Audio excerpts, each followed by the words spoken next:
So guys, nag-enjoy ako mag-bike. Hindi ko alam kung nasaan na ako. Inabot na ako ng gabi. Inabot na ako ng dilim kakabike. Inuwi ko muna yung aking gamit sa bahay ng amo ko. Tapos lumabas ako ulit. Andito na ako. Hindi ko na alam kung saan na to.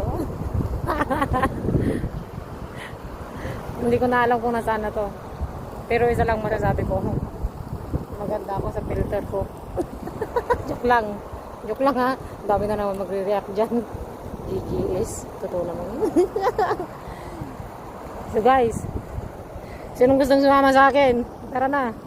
Yung marunong magbisikleta, yung hindi marunong magbisikleta, wag nang sumama sa akin. Ang ganda guys. Ayan. Pagod na ako. At hindi ko alam kung hanggang saan ako makakarating. Medyo ipahinga ko muna ng konti. Pag may time upo din ha. Ayan o, totoo yan, umaandar yung bisikleta ko.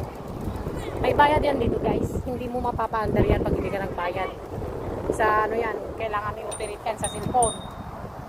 Yung scan yung ano niya, QR code niya. Ang sarap guys. Ang sarap ng pakiramdam. Ang lamig. Tapos mahangin.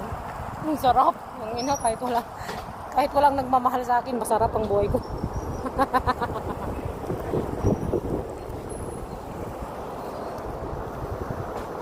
Hindi ko alam kung saan papunta to.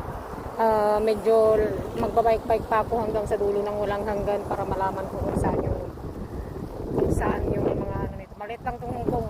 Ikuting ko to. Hindi ko alam kung saan ito banda. Pero gusto kong malaman kung saan dito papuntang City 1 at saka papuntang Shatin. Para sa tuwing may lakad ako. Diyan sa dalawang yan kasi sa Shatin at City 1 ako palagi. Kaya kung may lakad ako dyan, i-bisikleta ko na lang.